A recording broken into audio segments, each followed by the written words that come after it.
वे मधुपान करके मधुर संगीत गा रहे थे और उनके नेत्र आनंदो मद से विहल हो रहे थे।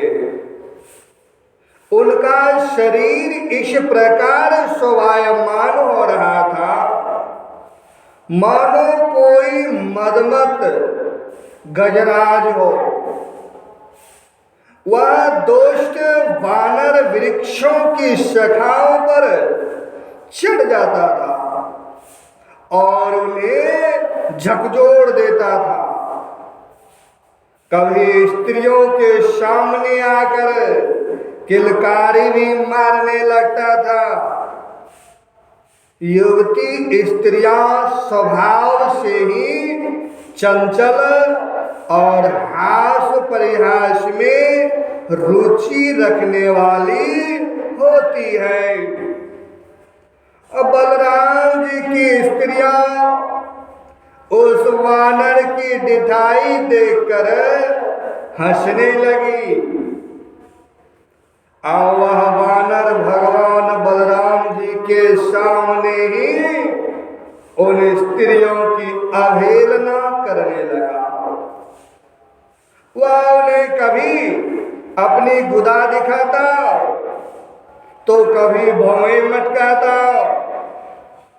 फिर कभी कभी गरज तरज कर मुंह बनाता, धुड़काता। वीर शिरोमणि बलराम जी उसकी यह चेष्टा देखकर क्रोधित हो गए। उन्होंने उस पर पत्थर का एक टुकड़ा फेंका, परंतु द्विविद ने उससे अपने को बचा लिया और झपट कर मधु कलश उठा लिया तथा बलराम जी की अवहेलना करने लगा।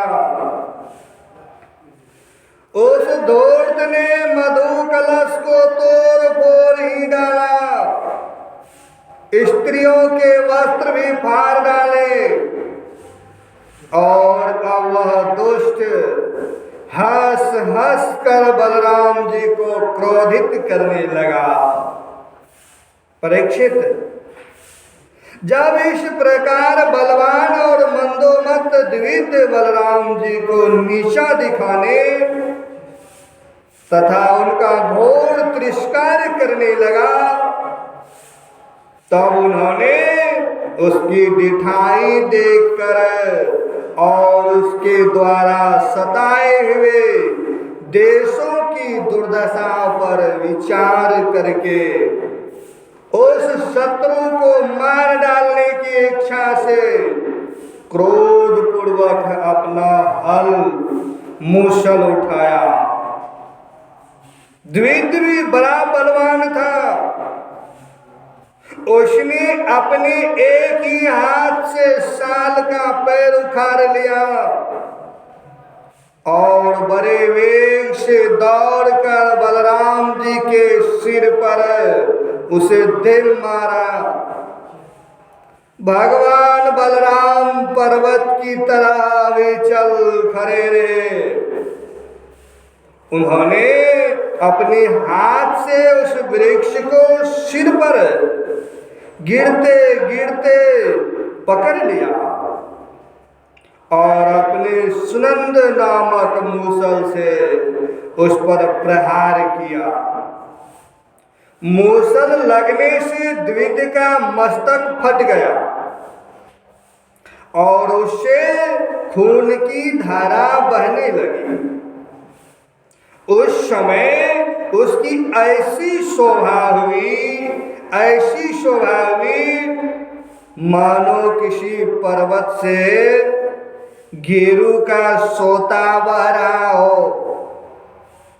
परंतु द्विविद ने अपने सिर फटने की कोई परवाह नहीं की। उसने कुपित होकर एक दूसरा वृक्ष उखाड़ा, उसे झाड़ झोड़ कर बिना पत्ते का कर दिया और फिर उसे बलराम जी पर बड़े जोर का प्रहार किया।